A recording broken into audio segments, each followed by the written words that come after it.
Jo'rajon, problemam ko'p deb hech o'zingizni o'ksitmang.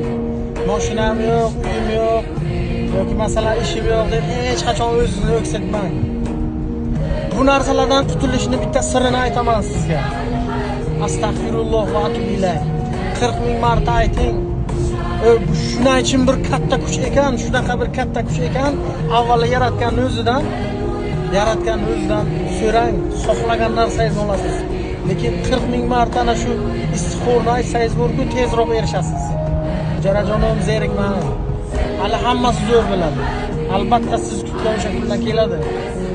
Yangi mashinachangizni ham olasiz, ola do'stim. Zerikmang.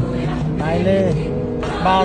Ba'zida hayotning sinovlari bilan asabiylashib qoladi odam. Lekin siz hech qachon asabiylashmang, do'stim. Hali ko'rasiz, o'sha kunlar albatta keladi. Ishoning o'sha kunga kelishga. Charchagan vaqtga orqaga qaytishni emas, dam olishni o'rganing. Jo'rajon, albatta keladi o'sha yaxshi kunlaringiz. Ishoning o'sha kunga. O'zidan so'rang.